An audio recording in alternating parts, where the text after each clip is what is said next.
Felicidades y vamos a iniciar con la primera mañanera de este año 2021. Como es lunes, continuamos con la misma agenda. Vamos a tener el informe de Ricardo Sheffield sobre quién es quién en los precios de los energéticos y vamos después a observar, a analizar, a ver cómo se ha avanzado en las obras que se están llevando a cabo.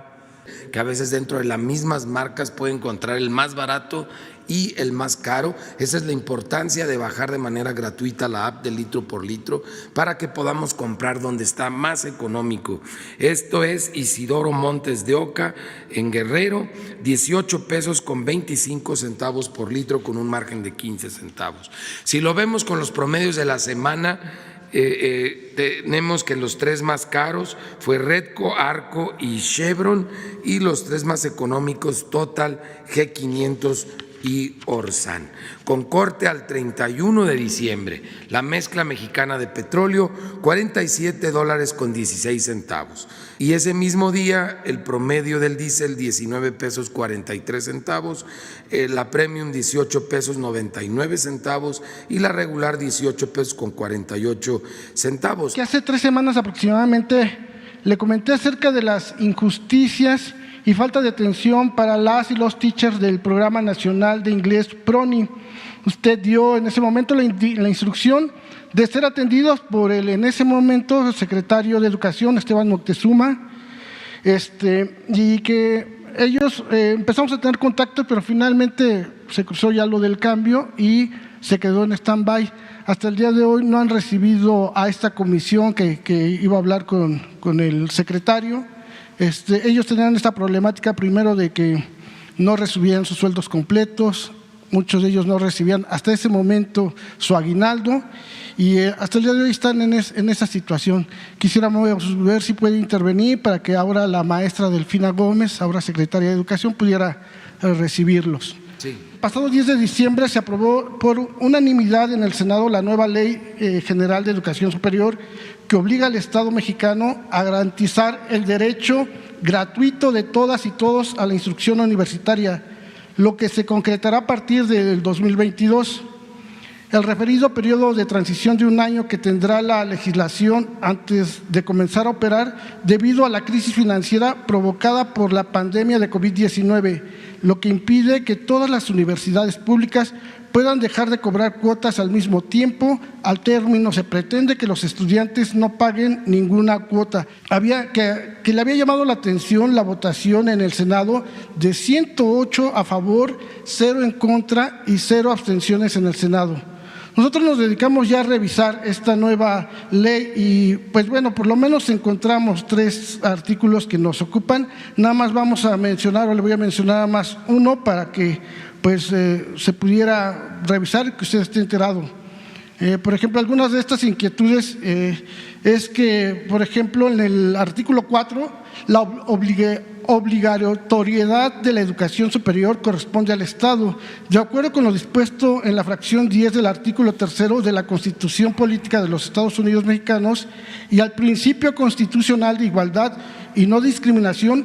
El Estado instrumentará políticas para garantizar el acceso a la educación superior a toda persona que acredite con el certificado de los estudios correspondientes al tipo medio superior y que cumpla con los requisitos que establezcan las instituciones de educación superior, para garantizar el acceso y promover la permanencia de toda persona que decida cursar educación superior en los términos establecidos en esta ley. El Estado otorgará apoyos académicos y becas a estudiantes para la continuidad de su trayectoria académica que respondan a sus necesidades bajo criterios de equidad e inclusión. Señor presidente, este artículo impedirá que cualquier individuo ya no pueda ejercer su derecho a la educación debido a que las autoridades de las universidades tendrán, como lo hacen en los hechos, todas las facultades de imponer cualquier requisito de admisión a su conveniencia que funja como un mecanismo para dejar fuera de las instituciones públicas de educación superior a miles de estudiantes por medio de exámenes de admisión o cuotas impagables, por mencionar algunos ejemplos, concibiendo de esta forma a los estudiantes como simples números que representan ganancias para las autoridades corruptas. Y así también observamos el artículo 20 y también el artículo 67, que por respeto pues ya no me extiendo más. En ese sentido, presidente, pues le pedimos que pudiera usted revisar estos artículos y pues sabemos pues que usted es un principal promotor de la educación gratuita y que está usted muy al pendiente de este tema. Yo creo que la ley lo que busca es garantizar el derecho a la educación, en este caso en el nivel superior, en el nivel universitario. Haciendo un poco de historia, estaba contemplado en la Constitución el derecho de los mexicanos a la educación y se establecía la gratuidad de la educación en todos los niveles escolares. Hubo una reforma en el gobierno de Salinas, cuando estaba de secretario de Educación Ernesto Zedillo, y en esa reforma se acotó, se limitó el derecho a la educación solo al nivel básico, la gratuidad para el nivel básico, y se dejó al mercado el nivel medio superior y el nivel superior, ya no como una responsabilidad del Estado, el de garantizar de manera gratuita la educación. Creo que esta nueva ley busca restablecer el principio de gratuidad en el nivel superior. Se tiene que hacer un esfuerzo para que no se cobren cuotas en las universidades públicas. Para eso no es solo que reciban más presupuesto las universidades públicas, es un medio o es una opción, una alternativa, el que tengan más recursos, pero también se tiene que hacer un esfuerzo en las universidades públicas, respetando su autonomía, para que se administre con honradez el presupuesto de las universidades públicas, que no se roben el dinero en las universidades públicas y que haya austeridad republicana. Los legisladores, diputados plurinominales, pues eso tiene que analizarse.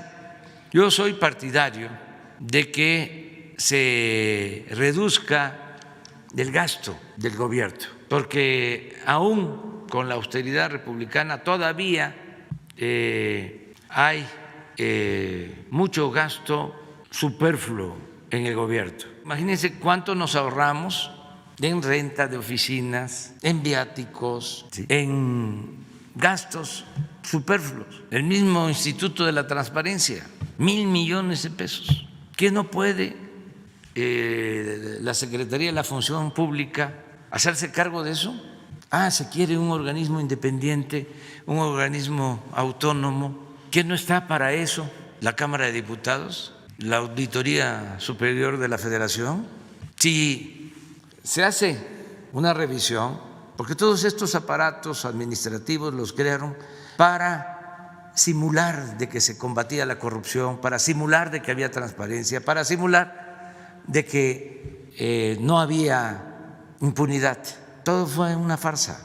Iniciativa de reforma que se plantee a las leyes orgánicas, que es como se gobiernan pues las distintas instituciones de educación superior, tendría que ser consultada y avalada por la ANUYES.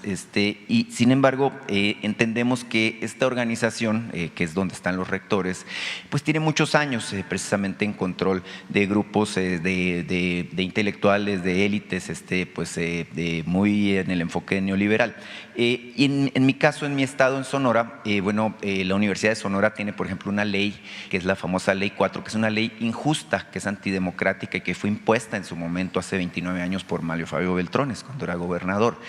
Se promovió incluso la necesidad de que se cambiara esta ley. Recientemente la bloquearon por ahí algunos diputados en mi estado.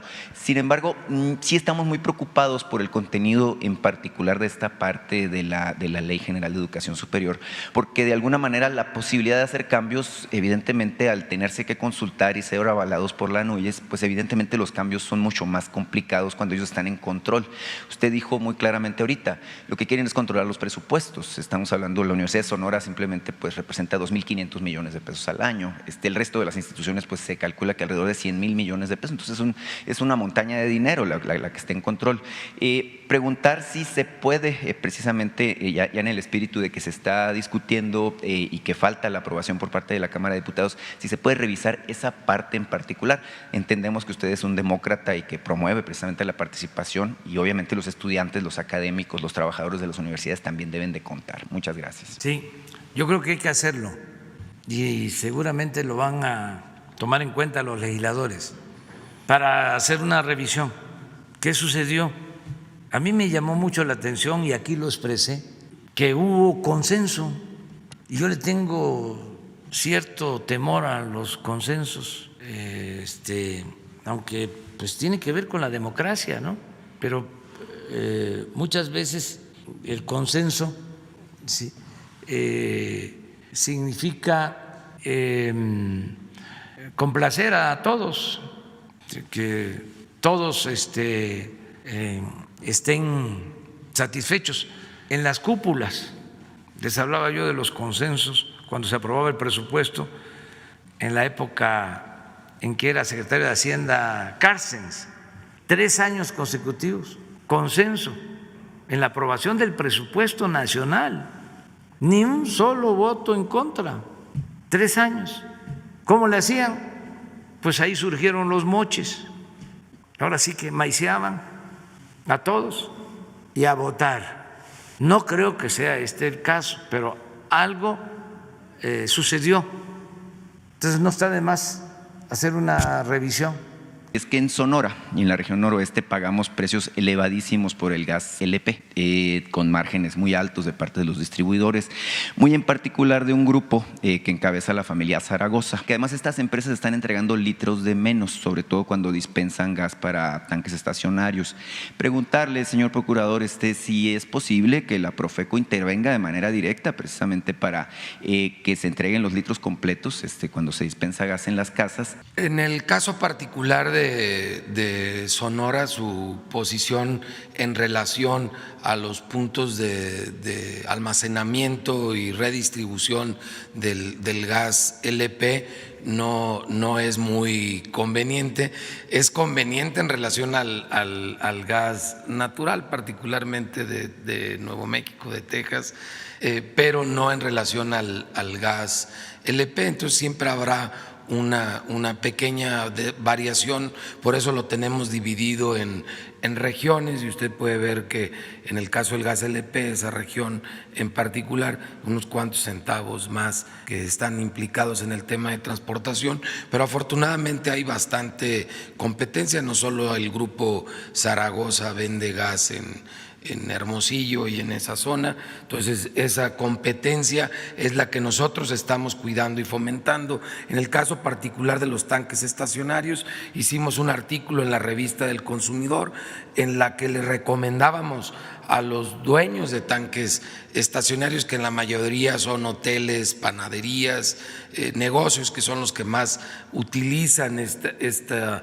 manera de almacenar el gas LP, que adquieran a precios muy bajos algunos modelos que hay en relación a medidores muy precisos, incluso hasta conectados a tu celular, con el cual puedes tener con exactitud tú mismo como consumidor el control de la carga en los tanques estacionarios. En particular en mi casa, que es tu casa, tengo tanque estacionario y puse un medidor de estos, me costó ya instalado 3,200 pesos, y desde entonces yo estoy 100% seguro que no me roban lo que es nada de gas LP, porque la carga individual es imposible que nosotros estemos entrando a las casas a estar viendo el tanque estacionario que normalmente está en el techo de las casas habitaciones. Trabajo les cuesta cargar el gas en algunas casas, más para nosotros estarlo verificando, y ahí es donde podemos unir fuerzas los consumidores y la Profeco, porque en la mayoría de los que utilizan en gas en tanque estacionario tienen un poder adquisitivo en los cuales por el mismo consumo no les sería costoso implementar este tipo de medidas. Es muy importante que se haga la supervisión, como lo está planteando en Sonora, sobre el gas. Y yo quiero aprovechar, porque estamos iniciando el año, para agradecerle mucho a los prestadores de servicio, a los concesionarios, ya sea gasolineros o a los que distribuyen gas, porque en términos generales han actuado con rectitud. Hasta noviembre, creo que de agosto, sí, a noviembre, cada mes ganábamos empleos o se recuperaban los empleos perdidos. Total, con la pandemia se perdieron alrededor de 1 millón de empleos y cada mes, en agosto 100,000, creo que septiembre 200,000, íbamos recuperando, ya llevábamos cerca de 600,000 empleos recuperados del millón, íbamos por 400,000, pero viene diciembre, pero no tienes el 20. Estos son los diciembres a lo largo de los años, siempre pérdida desde que se reformó la ley.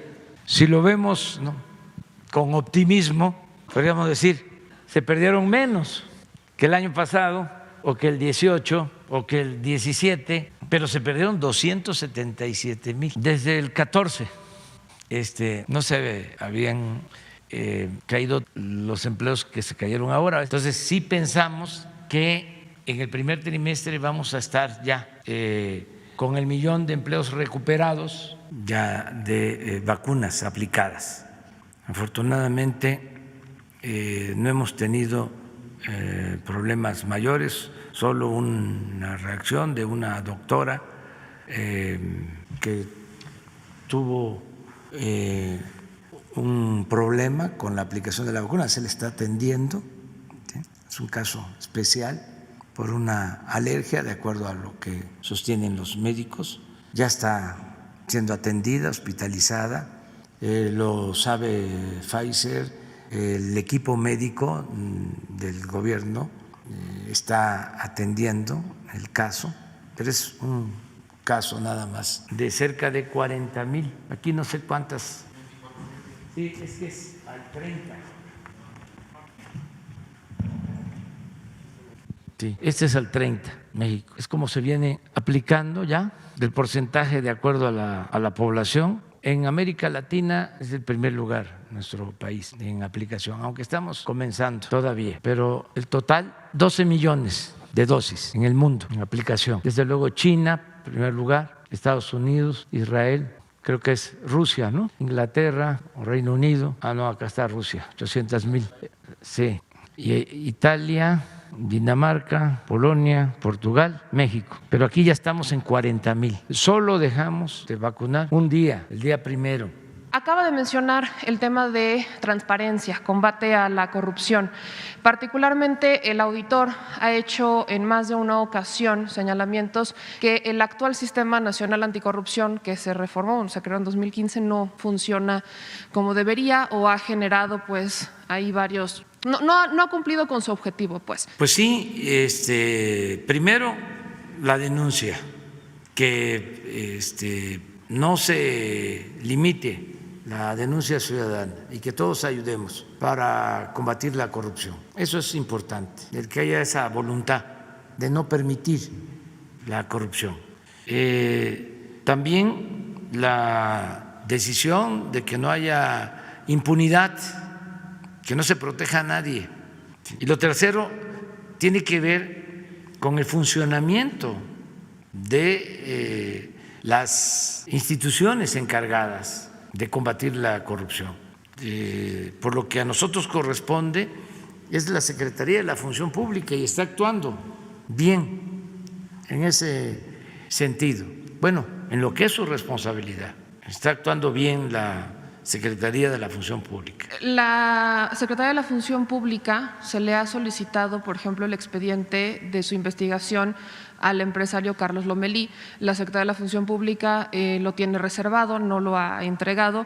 Y también, ¿qué opina, por ejemplo, de que cuando se hacen solicitudes de información para desclasificar archivos, como serían el de los accidentes de Blake Mora o de Juan Camilo Mourinho, la encargada, el Consejo de la Judicatura Federal y los que tienen los archivos pongan este costo, más de 80,000 páginas, y que para poder conocer el contenido, pues uno tiene que ir a sacar las copias o pagarlas, es $1 más o menos por copia? O sea, resulta un poco caro el conocer a veces el contenido de algunos archivos que son de importancia o que son de interés público. Bueno, lo primero es que exista la voluntad de que no haya reserva. Eso es lo más importante, que haya transparencia, no reservar nada, que todo sea transparente. A lo mejor algunas cuestiones en particular que tienen que ver con la seguridad del Estado, pero tienen que justificarse muy bien y que todo lo demás sea transparente, que no exista reserva. Vamos a hacer una revisión sobre eso y a lo mejor presentamos una iniciativa de ley para quitar las reservas, que la vida pública sea cada vez más pública. Lo otro es la parte económica. Hay que buscar el mecanismo de que se pueda ver el material digital, que no cueste, que no sea papel. Pero lo que sí reconocen es que van a gestionar la falta de pagos de bono COVID. Eso es algo que ya le habríamos denunciado en 2 ocasiones. Ha ocurrido en Yucatán, ha ocurrido también en Oaxaca. Preguntarle nada más si usted conoce el motivo por el cual no se hayan entregado algunos bonos COVID, si fue un tema administrativo, fue un tema de gestión o si no tiene conocimiento sobre el asunto. ¿Te refieres a la compensación que se está dando en el Seguro Social? Sí, solamente los bonos, exclusivamente Sí. los bonos COVID. Sí, lo vamos a ver y para que Zoé nos explique. Mañana va a estar aquí.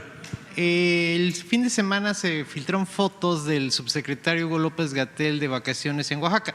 El funcionario tiene todo el derecho de irse de vacaciones, sin embargo, pues se contrapone un poco con el mensaje que él había dado de no movilizar, no hacer movilización, no irse a otros estados, no irse de vacaciones. ¿No se contrapone esto un poco precisamente con el mensaje de quédate en casa, que se haya visto esto que, como lo repito, el funcionario tiene todo el derecho de irse de vacaciones, sin embargo, podría parecer contradictorio? Pues hay que preguntarle a él hoy por la tarde. Yo lo que puedo decirles en abono a la conducta del doctor López-Gatell es que ha estado trabajando bastante, muy intenso. El día de hoy aparecen en los medios que jueza de Inglaterra rechaza extradición de Julian Assange, fundador de Wikileaks. La causa es que se podría suicidar en Estados Unidos. Hace un año exactamente, aquí le cité 3 cables de Wikileaks donde se revelaban acciones sucias contra usted en el tiempo cuando usted fue candidato, cuando formaba parte de la oposición en nuestro país y se pronunció a favor de un perdón para él. En este caso, pues su situación sigue siendo grave. Acaba de suceder esto de la jueza que ha rechazado esto para que sea extraditado a Estados Unidos. ¿Reitera su postura al respecto, presidente? Bueno, pues yo celebro primero que en Inglaterra se le haya dado protección al señor Assange, que no se haya autorizado la extradición a Estados Unidos. Creo que es un triunfo de la justicia.